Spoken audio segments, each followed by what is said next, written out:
रहमतुल्लाहि व बरकातुहू। हमारा टॉपिक जो है वो सेल स्ट्रक्चर इन बैक्टीरिया। तो हम पिछले वीडियो में पहुंचे हैं up to the cell wall. हम बाहर से अंदर तक के स्ट्रक्चर्स पढ़ रहे हैं। हमने इसमें देखा जो बाहर से ग्लाइकोक्लैक्स का लेयर है, ये या म्यूसिलेज हम इसको कह सकते हैं, इसके बारे में हमने पढ़ा। और उसके साथ साथ इसके अंदर का स्ट्रक्चर जो है ये इसको हमने कहा कि ये सेल वॉल है। तो ये दो स्ट्रक्चर्स अभी तक हमने देखे। नाउ मूविंग फॉरवर्ड, इसके बाद तीसरा स्ट्रक्चर जो आपको नजर आ जाएगा इसमें वो है cell wall, cell membrane. Cell membrane आप कहो, प्लाज्मा मेम्ब्रेन आप कहो, प्लाज्मा लीमा आप कहो, ठीक है। तो सेल मेम्ब्रेन असल में बाहर वाली कवरिंग सेल मेम्ब्रेन को ही कहा जाता है। एनीवे कहीं एडिशनल सेल वॉल भी होता है। तो यहाँ पर हमने बाहर डिपॉजिशन म्यूसिलेज की भी देखी। बहरहाल सेल मेम्ब्रेन जो है ये आउटर मोस्ट कवरिंग है मानी जाती है सेल्स की। तो यहाँ पर बैक्टीरियल सेल की भी ये बाहर की कवरिंग है, हालांकि एडिशनली सेल वॉल भी बाहर है। तो कंपोजिशन इसका सेम है। जिस तरीके से प्रोटीन्स और से लिपिड्स का कम्बिनेशन होता है फ्लूइड मोज़ेक मॉडल में, आपने देखा है ऑलमोस्ट 50-50 रेशो में वो होते हैं। तो कंपोजिशन ऑलमोस्ट सेम है। हाँ, जो कि कोलेस्ट्रॉल लाइक स्टेरॉल्स होते हैं यूकैरियोटिक सेल की प्लाज्मा मेम्ब्रेन में, वो यहाँ पर नहीं होते हैं, वो यहाँ पर लैक होते हैं। एनीवे ये बाहर की कवरिंग बनाता है और सिलेक्टिवली परमिएबल होता है, या what's known as differentially permeable, ठीक है। तो ये जो सिलेक्टिवली परमिएबल है, इसका मतलब क्या है? मेम्ब्रेन परमिएबिलिटी के हिसाब से, यानी एक मेम्ब्रेन क्या अलाउ करता है सब्सटेंसेस को या नहीं करता है, वो परमिएबिलिटी कहलाता है इसका। तो उसके हिसाब से मेम्ब्रेन जो है या तो परमिएबल है। परमिएबल का मतलब है वो मेम्ब्रेन जो कि सारे सब्सटेंसेस की मूवमेंट, सारे सब्सटेंसेस का मतलब है यहाँ पर सोल्यूट्स एंड सॉल्वेंट्स, जो सोल्यूट्स को भी और सॉल्वेंट्स को भी मूवमेंट करने देगा, उसको हम परमिएबल मेम्ब्रेन कहते हैं। और इम्परमिएबल कहते हैं उस मेम्ब्रेन को जो कि न तो सॉल्वेंट्स को मूवमेंट करने देगा न सोल्यूट्स को मूवमेंट करने देगा। जैसे ब्लैडर मेम्ब्रेन है, ठीक है, वो है इम्परमिएबल। परमिएबल मेम्ब्रेन में सेल वॉल आप एग्जांपल दे सकते हो, सारे सब्सटेंसेस की मूवमेंट यहां से होती है। और इसके बाद तीसरा एक टाइप होता है जिसको हम बोलते हैं सेमी परमिएबल। सेमी परमिएबल का मतलब है ये वो मेम्ब्रेन है which allows the passage of solvent only, no solutes. Solutes को मूवमेंट करने नहीं देता है, लेकिन सॉल्वेंट्स को मूवमेंट करने देता है। तो इसी सेमी परमिएबल मेम्ब्रेन का एक स्पेशल टाइप है जिसको हम बोलते हैं सिलेक्टिवली परमिएबल या differentially permeable. Selectively permeable basically semi permeable ही होता है, लेकिन इसमें एडिशनली आप याद रखेंगे, एक तो सेमी परमिएबल ये है ही, यानी इसका मतलब है सोल्यूट्स को, सॉल्वेंट्स को ये मूवमेंट अलाउ करेगा। फिर उसके साथ साथ सम सिलेक्टेड सोल्यूट्स को भी अलाउ करता है, selected solute and tissue allow करन। और जब कुछ सिलेक्टेड सोल्यूट्स को भी अलाउ करेगा तो है सेमी परमिएबल, यानी सॉल्वेंट्स को अलाउ करता ही है प्लस सम सिलेक्टेड सोल्यूट्स एज वेल। तो ये बन जाता है सिलेक्टिवली परमिएबल मेम्ब्रेन या differentially permeable membrane. It is basically semi permeable. तो ये जो प्लाज्मा मेम्ब्रेन है ये होता है, ये एग्जांपल आप दे सकते हो इसकी, ये सिलेक्टिवली परमिएबल है। या जैसे वैक्यूल का मेम्ब्रेन होता है टोनोप्लास्ट, वो भी सिलेक्टिवली परमिएबल है। तो सिलेक्टिवली परमिएबल ये मेम्ब्रेन होता है। अब इस मेम्ब्रेन के प्लाज्मा मेम्ब्रेन की यहाँ पर खुसूसियत ये है क्योंकि ये प्रोकैरियोटिक एक टाइप की सेल है, तो इसलिए बहुत सारी फंक्शंस जो कि वहां पर यूकैरियोटिक सेल में वो सेल वॉल नहीं करता है, वो यहां पर करता है। जैसे आप अटैच देख सकते हैं इसके साथ, तो इसका एक फंक्शन ये अटैचमेंट का साइट प्रोवाइड करता है राइबोसोम्स के लिए। तो ये जो छोटे छोटे ग्रेन्यूल्स आप देखते हो सर्कल्स, ये राइबोसोम्स, तो राइबोसोम्स के लिए अटैचमेंट का साइट भी ये प्रोवाइड करता है, ठीक है। इसके साथ साथ इस प्लाज्मा मेम्ब्रेन में कुछ रेस्पिरेटरी एंजाइम्स भी होते हैं, इलेक्ट्रॉन ट्रांसपोर्ट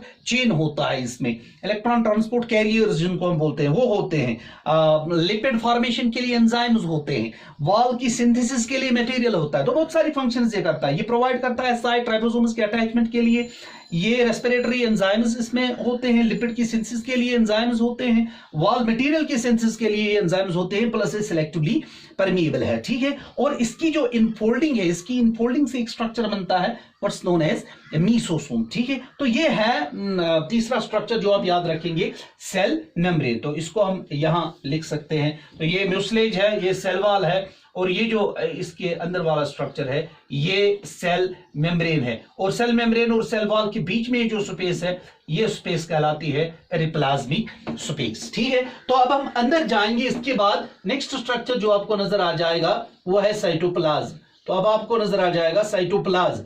तो साइटोप्लाज्म जो है सारा इंटीरियर जो सेल का है, इनसाइड द सेल मेम्ब्रेन, सारा का सारा इंटीरियर जो है वो ऑक्यूपाई करता है साइटोप्लाज्म। तो साइटोप्लाज्म जो है यहां पर आपको मैंने पहले ही आपको बताया पिछले वीडियो में कि सिंपल है और ग्रेन्युलर नजर आ जाता है because of certain granular structures, जैसे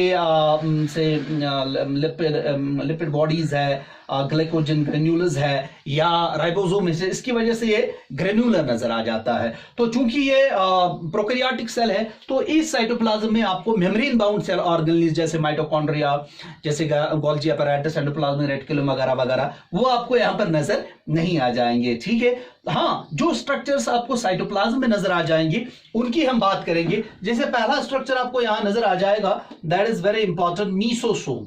मीसोसोम आपको यहां पर नजर आ जाएगा। ये एक स्पेशल स्ट्रक्चर है, ये हाईली कन्वोल्यूटेड, ठीक है, मल्टी लेयर्ड स्ट्रक्चर है, हाईली कन्वोल्यूटेड है, इनफोल्डिंग है सेल मेम्ब्रेन की।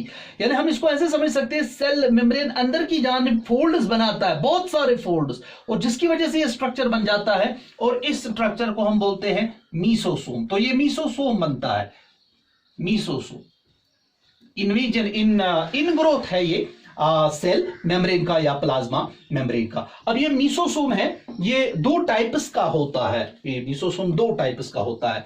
एक तो हो सकता है सेप्टल मीसोसोम और एक होता है लेटरल मीसोसोम।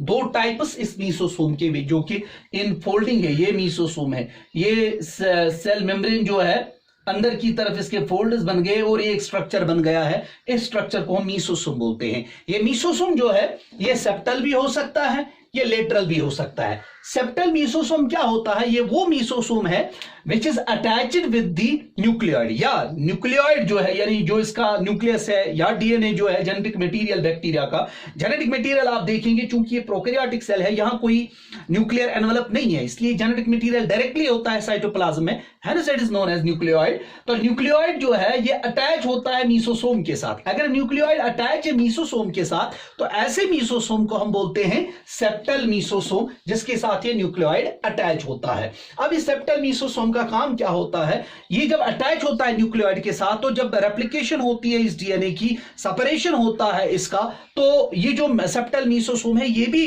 डिवाइड होता है, इसके भी दो बनते हैं। तो ये दो बनने के बाद मदद करता है जो न्यूली फॉर्म्ड अब कॉपीज है डीएनए की, उनको दो पोल्स की तरफ ले जाने के लिए, और बीच में सेप्टा यानी वॉल फॉर्मेशन में मदद करता है, hence the name septal mesosome. तो सेप्टल मीसोसोम अटैच होता है न्यूक्लियोइड के साथ, ये इसके रेप्लिकेशन में मदद करके दो कॉपीज को दो साइड्स में ले जाने में मदद करता है, फिर इसके साथ साथ बीच में जो है सेप्टा बनाने में मदद करता है, इसलिए इसको बोलते हैं सेप्टल मीसोसोम। और दूसरा जो है लेटरल मीसोसोम या पेरिफेरल मीसोसोम भी आप इसको कह सकते हैं। ये वो मीसोसोम है which is not attached with the nucleoid, या ऐसा मीसोसोम जिसके साथ न्यूक्लियोइड अटैच नहीं है, ये अलग होता है। इसमें एंजाइम्स होते हैं, ठीक है, इसका सेक्रेटरी फंक्शन हो सकता है, सेक्रेट कर सकते हैं सब्सटेंसेस कुछ, इसमें एंजाइम्स कुछ होते हैं, और इसके साथ साथ इस मीसोसोम का ये भी फंक्शन है कि ये इंक्रीज करता है एरिया, सरफेस एरिया इंक्रीज करता है इस सेल मेम्ब्रेन का। तो ये दो टाइप्स की मीसोसोम्स है, बहुत इंपॉर्टेंट ये स्ट्रक्चर है जो कि साइटोप्लाज्म में आपको नजर आ जाएंगे। इसके साथ साथ आपको साइटोप्लाज्म में जो स्ट्रक्चर नजर आ जाएंगे वो है राइबोसोम। तो राइबोसोम जो है सबसे छोटा सेल ऑर्गेनेली है, मेम्ब्रेन बाउंड सेल ऑर्गेनेली नहीं है ये, क्योंकि इसमें मेम्ब्रेन नहीं होता है, ये बेसिकली कॉम्बिनेशन है आरएनए और आरएनए, राइबोसोमल आरएनए और प्रोटीन, ये मिलके एक स्ट्रक्चर बनाते हैं जिसको हम बोलते हैं राइबोसोम। तो इसके बारे में आपको पता है, ये प्रोटीन फैक्ट्री है, यहीं पे प्रोटीन्स बन जाते हैं। हाँ, इनको आप अलग भी देख सकते हो एज ग्रेन्यूल्स, जैसे ये छोटे छोटे स्ट्रक्चर्स है, ये राइबोसोम्स है, डायरेक्टली आप इनको साइटोप्लाज्म में देख सकते हो, या इनको आप देख सकते हो attached with the cell membrane, ठीक है। और इसके अलावा आप कहीं कहीं देखेंगे ये राइबोसोम है जो कि एमआरएनए के साथ मिलके एक बीड लाइक स्ट्रक्चर बनाते हैं, और इस स्ट्रक्चर को हम बोलते हैं पॉलीराइबोसोम या पॉलीसोम।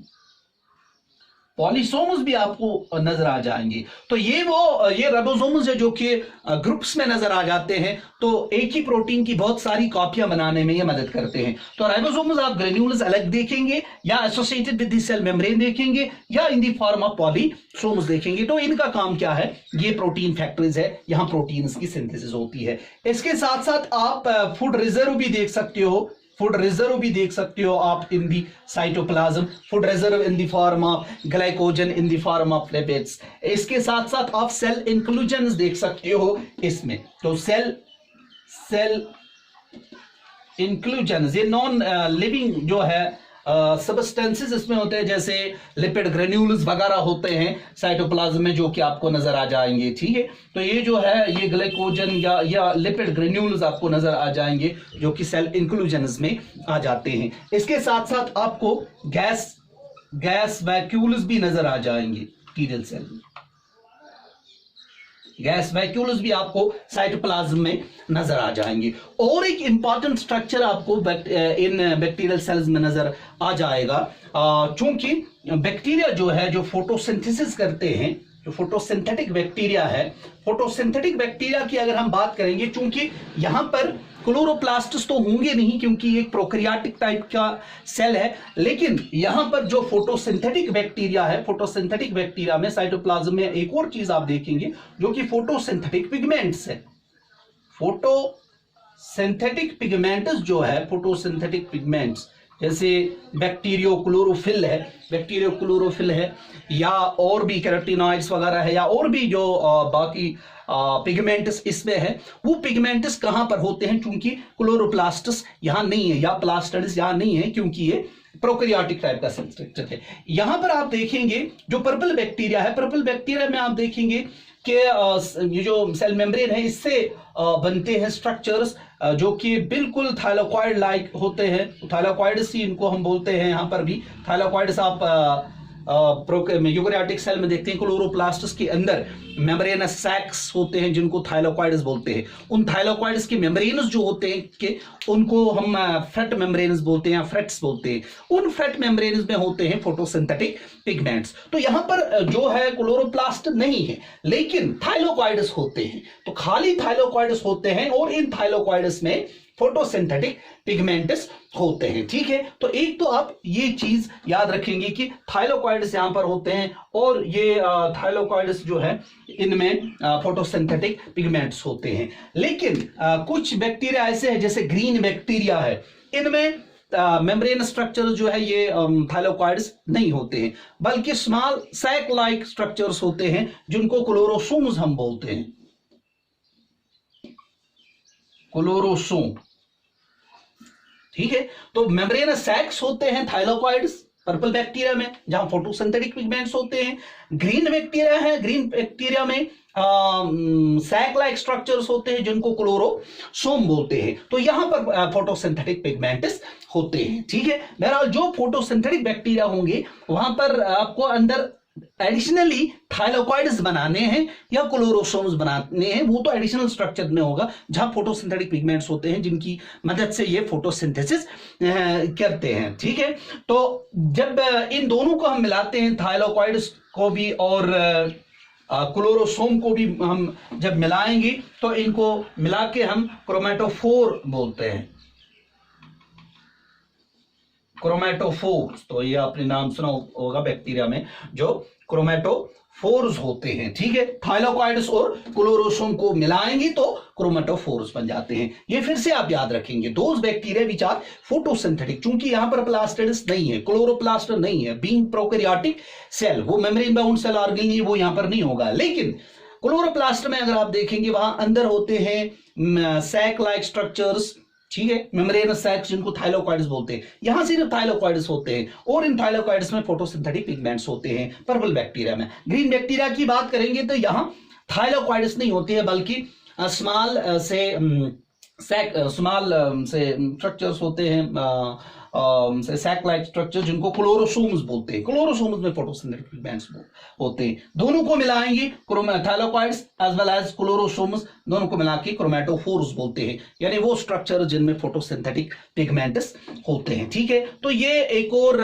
जो है सबस्टेंस या एक और चीज आप देखेंगे इनसाइड द साइटोप्लाज्म। तो साइटोप्लाज्म में अब आप याद रखेंगे, साइटोप्लाज्म में आपने राइबोसोम्स देखे, अलग अलग आपने देखे, पॉलीसोम्स की सूरत में देखे, सेल इंक्लूजन्स देखे, लिपिड वगैरह ग्रेन्यूल्स आपने देखे, फूड रिजर्व देखा, ग्लाइकोजन बॉडीज वगैरह इसमें देखे, या ये मीसोसोम बनता हुआ आपने देखा। इसके साथ साथ आप कहीं कहीं इसमें आरएनए के स्ट्रक्चर्स भी, आरएनए के पार्ट्स भी देखेंगे। ये आरएनए है, तो आरएनए जो है, आरएनए भी आपको कहीं कहीं नजर आ जाएगा। ठीक है, आरएनए भी आपको इसमें नजर आ जाएगा। तो ये वो स्ट्रक्चर्स है जो कि आपको साइटोप्लाज्म के अंदर नजर आ जाएंगे। तो इससे हम थोड़ा आगे एक कदम बढ़ेंगे। फिर इसके बाद अगर हम इस साइटोप्लाज्म में फिर देखेंगे तो साइटोप्लाज्म में हमें नजर आ जाएगा जेनेटिक मटेरियल, जो कि इन द फॉर्म ऑफ से न्यूक्लियोइड यहां पर प्रेजेंट होता है। तो डायरेक्टली हम न्यूक्लियोइड देखेंगे। तो न्यूक्लियोइड, तो साइटोप्लाज्म में अगर हम सेंटर में देखेंगे तो सेंटर में आपको नजर आ जाएगा ये डीएनए है, डबल स्ट्रैंडेड डीएनए। इस बैक्टीरिया में होता है डबल स्ट्रैंडेड डीएनए, इसका जेनेटिक मटेरियल है। ये जेनेटिक मटेरियल जो है ये कॉइल स्ट्रक्चर यहां पर होता है, लेकिन यहां पर आप याद रखेंगे it's completely different in the organisation and in the arrangement that we see in the eukaryotic cells. यहां पर बिल्कुल डिफरेंट है। जैसे क्या डिफरेंट है, यहां पर भी ये कॉइल होता है, डीएनए यहां पर भी कॉइल करता है, लेकिन हिस्टोन प्रोटीन्स के ऊपर कॉइल नहीं करता। हिस्टोन प्रोटीन्स के ऊपर ये कॉइल करता है। यूकैरियोट्स में वो एक कंपैक्ट कॉइलिंग होती है, यहां पर हिस्टोन प्रोटीन्स प्रेजेंट नहीं होते हैं। Hence the DNA here is referred as naked. तो नेकेड डीएनए आपको यहां मिल जाएगा। नेकेड इस सेंस से इसको बोलते हैं क्योंकि ये एसोसिएट नहीं होता है with the basic histone proteins. ठीक है, अब यहां पर भी आप इसका कॉइलिंग देखेंगे, कॉइल ये भी करता है, ये कॉइल करता है with the help of RNA और with the help of some पॉलीअमाइन्स। तो यहां पर जो कॉइलिंग होती है डीएनए की इन केस ऑफ बैक्टीरिया, ये होती है विद द हेल्प ऑफ से आरएनए। आरएनए मदद करता है इसकी कॉइलिंग में, और इसकी कॉइलिंग में मदद करता है पॉलीअमाइन्स। पॉलीअमाइन्स इसकी कॉइलिंग में मदद करते हैं। अब ये भी कॉइल करता है, ये आपको नजर आ जाता है। लेकिन ये सारा डीएनए अगर हम देखेंगे कॉइलड होता है और प्लस सर्कुलर होता है, क्योंकि दो एंड्स जो है डीएनए की वो कोवेलेंटली बाइंड हो जाते हैं। तो ओवरऑल ये एक सर्कुलर डीएनए होता है। Now this circular DNA which is covalently bound and is so coiled with the help of RNA and polyamines, ठीक है, is not associated with histone proteins. It is referred to as genophore or it is referred to as nucleoid. genophore भी इसको बोलते हैं, genophore, और it is referred to as nucleoid. ठीक है, तो ये है जेनेटिक मटेरियल एक बैक्टीरियल सेल का। इस डीएनए या न्यूक्लियोइड के बारे में आप याद रखेंगे, ये जो एक मॉलिक्यूल है डीएनए का, ये माना जाता है इसमें इतना कंटेंट है जितना कि यूकैरियोटिक सेल के एक क्रोमोसोम का कंटेंट होता है। हालांकि उस जैसी ऑर्गेनाइजेशन नहीं है, हाँ इतना कंटेंट इस न्यूक्लियोइड में है डीएनए का जितना एक यूकैरियोटिक सेल की क्रोमोसोम का होता है without the organization of the latter. Hence here this nucleoid is referred as prochromosome, इसलिए इसका नाम आप प्रोक्रोमोसोम भी देख सकते हैं। प्रोक्रोमोसोम, प्रोक्रोमोसोम। अब प्रोक्रोमोसोम इसको नाम क्यों देते हैं, क्योंकि इसमें जो कंटेंट है कहा जाता है इतना लगभग है जितना कि एक यूकैरियोटिक सेल के एक क्रोमोसोम में होता है। हालांकि ऑर्गेनाइजेशन वैसी नहीं होती है। तो ये है न्यूक्लियोइड। ठीक है, इसका फंक्शन आपको पता है, जेनेटिक मटेरियल है। ठीक है, तो ये जब रेप्लिकेट होता है तो डिवीजन के वक्त दो साइड्स में जाता है। हाँ, ये एसोसिएट हो सकता है, होता है विद दी मीसोसोम। जब मीसोसोम को हम कहेंगे सेप्टल मीसोसोम। अगर ये सेप्टल मीसोसोम नहीं है, पेरिफेरल मीसोसोम है, लेटरल मीसोसोम है, तब जाके न्यूक्लियोइड डायरेक्टली अटैच होता है सेल मेम्ब्रेन के साथ। तो ये मीसोसोम के जरिए अटैच हो सकता है या ये डायरेक्टली अटैच हो सकता है। तो हम पहुंच गए अप टू दी न्यूक्लियोइड, और इसके बगैर जो आगे के स्ट्रक्चर्स है वो इंशाल्लाह नेक्स्ट वीडियो में आ जाएंगी। Thank you very